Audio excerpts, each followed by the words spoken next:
Hey there, Fighting Knights fans. My name is Olivia Carrero. I'm the Assistant Sports Information Director here at Lynn University, and I am sitting down with Kenny Anderson, the Assistant Women's Basketball Coach, for this edition of the Nightly Review. So, Kenny, with a quarter of your season completed already, tell me about how the season's gotten off to the start. Tell me, previous games, what's happened, and what you're going to face going into this 2-week winter break we have coming up. Well, we started off the season hot, 5-0, on a roll. We've lost 2 in a row. We lost to Florida Southern, our first conference game, and we lost to Division I Stetson. Mm-hmm. The next couple of games we have coming in, we face PBA on this Friday. It's a chance for us to bounce back, get back into the winning column. And we face Cameron on Monday and the defending national champion Shaw to close out this year, 2012. Okay, so tell me, about the ups and the downs. You started on a big up, 5-0. It's a great way to start the season, and then you had 2 losses, and those are the downs. So how are you going to improve upon those downs and look forward again, get back up there? The ups, the first 5 games we had, Kira Harvey scoring 25 points a game. She was on fire. Yep. The downs, we struggled offensively. We didn't execute our game plan. We didn't execute plays, and it showed. The Florida Southern game especially. We did a poor job of executing. So what we've been working on in practice is, just executing and understanding, what it is we need to do to be successful, and also getting production from our other players in our bench. Kira Harvey, we would love for her to score 30 points every night, but that's almost impossible. So, we have to get production from, Tori Baker, Tyler Tracy, Charlotte Nelson-James, Tashina Bailey. They all have to be key for us to be successful. Okay. So you hosted Florida Southern last week as your first conference game of the season, first home loss of the season as well. Tell me about the game. Give me a run through of the game and what happened. Basically just execution. We didn't execute a play right the entire night in the show. We scored our lowest point total of the season, 52 points. We've been averaging 68 before that. So just execution, making shots, that's a key to the game. You got to put the ball in the basket. So, if we can execute and, find our rhythm, I think we'll be fine the rest of the season. All right, well, thank you very much. The Fighting Knights are back in action on Friday night at 5:30, playing host to Palm Beach Atlantic. So come out and support your home team. Hi, now we're sitting here with Nikki Alvarez, the women's swimming head coach, and we're going to discuss some things. So another decent individual showing at the Rollins Invite with 5 individual event victories. Talk about the team's progress and the first portion of the season so far. Well, I think the girls are looking really strong at this point. I'm excited to see them this weekend as well. But at Rollins, Tally Carmignani took a couple individual victories, and as well as Julia Peterson. I think Julia's really come around as we've gotten further into the season. We've been working on some technique and turns and wall issues with her that have really helped her out. So those 2 wins were big for her. And then Tyne also took one. She's really strong in the breaststrokes, and at that meet there was only 1 breaststroke event. So they're looking great. I think that was a really good meet. Again, we were really competitive in the first relay, and then came down to the last leg and just couldn't pull it out. So it'd be nice to get some of those relay wins. But I think they're making progress, and they're working on the things that we've been talking about, whether it be technique or starts or turns, and we're excited about the weekend. All right, so speaking of this weekend, the swim team's going to participate in their first big swim meet. It's going to be Friday evening, Saturday, Sunday, and Monday. It's at Nova Southeastern. It's a Nova Southeastern Invite. And how many teams will be competing, and what can our Fighting Knights, swim fans expect to see in the format of this event? There's either 8 or 9 teams competing. I know that we're invited, and I think that they're all attending. It's going to be a very fast, strong meet. Not only are Nova and Tampa, the 2 conference strong schools, actually Florida Southern as well, so 3 really strong conference schools going to be there, but FIU, Florida International, is going to be there as well. So I'm hoping for some top 8 finishes.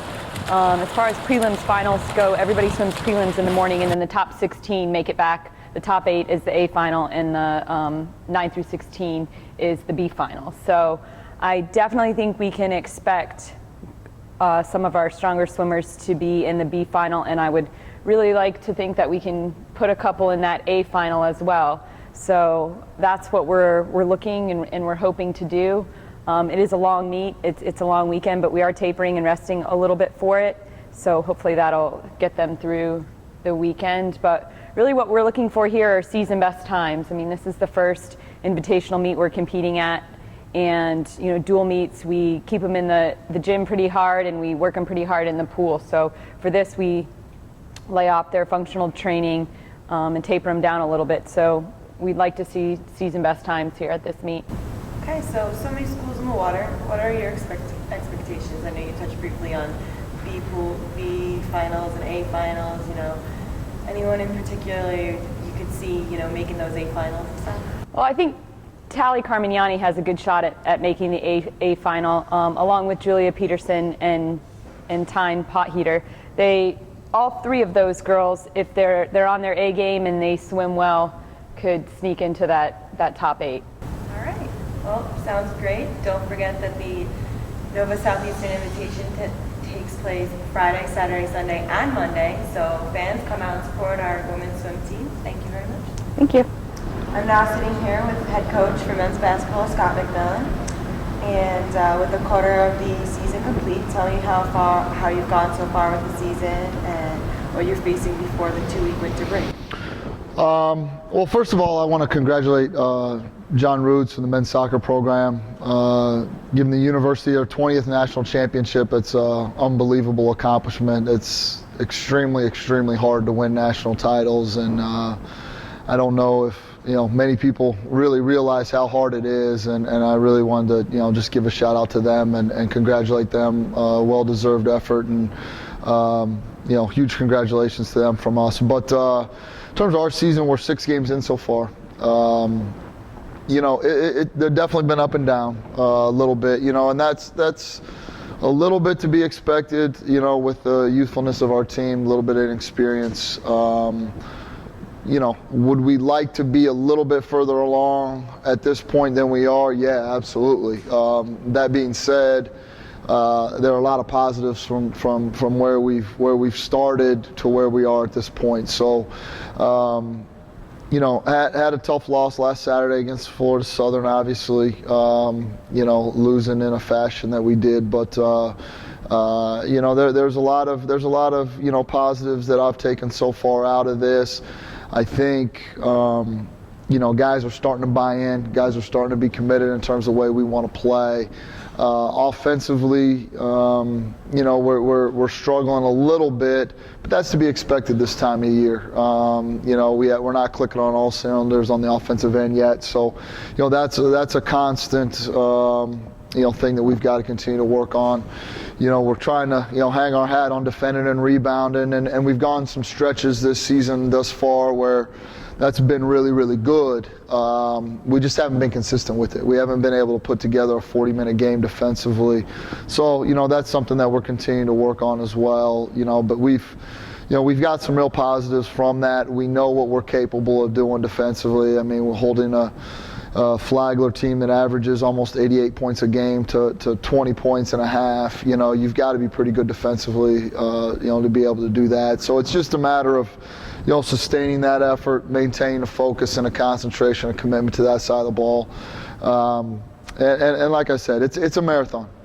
We've just started. We still have 4 games here before the holidays. So it's a marathon, and the key in everybody's season in college basketball is your development process and how good are you going to be and become day in and day out. Can you just get a little bit better every day? And that's our focus right now. Okay, so tell me about the ups and downs that you faced so far this season, and how can you improve upon those downs before the season really starts up with all the confidence behind it? Sure. Like I said, I think part of it is me too with the new team that we have. We've got 8 new guys. So, me trying to figure out where the puzzle, where the pieces of the puzzle kind of fit together, that's an important part of the process as well. And defining guys' roles and guys buying into those roles and being the best that they can be in that role, and that's what makes a great basketball team. So that's what we're trying to develop right now. And like I said, in terms of basketball-wise, really continuing to we know who we are. Now we just need to be the best at those things, in the conference. And for us, that should be defending, that should be rebounding the basketball. And on offense, taking care of the ball, making good decisions, and playing together. So those are the 3 things that we're trying to instill and develop as the year goes on. So, I'm optimistic. Obviously we've had a couple setbacks here, but I know it's a long year, and like I said, it's all about the process right now. So if we can just be a little bit better tonight against Florida Memorial, and Friday against St. Augustine's be a little bit better than we are tonight, and that's what it's all about. So that's our main focus right now as a team. So you mentioned briefly that game against Florida Southern. It was your first conference game of the season. Yep. It came very early in the season. You still have non-conference games to Sure. play. Just give me a little recap on that game and tell me how you felt that game went. I think, first half, I think we're up, 7 or 8. We really defended in the first half. I think, held in the 22 points in the first half. Florida Southern typically is in the top 1 or 2 in our conference in scoring offense and have some real threats offensively. So, we did some really good things. I think in the second half we stretched the lead to about 14 or 15 points early in the second half, and to be honest with you, the wheels kind of fell off a little bit, and they went on a big run that we weren't able to overcome. And again, that's hopefully a learning process for our team. Our guys haven't been put in that kind of situation yet in a conference game where things get a little tight, little adversity sets in, and how we're going to respond to it. And obviously we didn't respond as well as we needed to. So that's something we've talked about. That's something we've worked on. That's something that has been addressed daily. And hopefully next time when we get in that situation, because it will come, we're going to handle it a little bit differently. So, again, it's all about the process, and that's where we are right now, trying to figure out where the pieces fit offensively, guys playing together, understanding their roles, and then guys just getting a little bit better day in and day out defensively and from a rebounding standpoint, and really continuing to just develop ourselves as a team and buy into and commit to the process that we believe in. So that's what we can take from that game. Obviously, as a conference game, it's tough being as early as it is in December and playing such a quality opponent like Florida Southern. But there were a lot of positives from it. You never accept losing, and that's not what we're all about. But hopefully we can bounce back from it this week and grow from that game. All right, sounds good. So the Fighting Knights are in action tonight at 7:30, playing host to Florida Memorial, and on Friday night as well at 7:30 against St. Augustine. So come out and support your home team.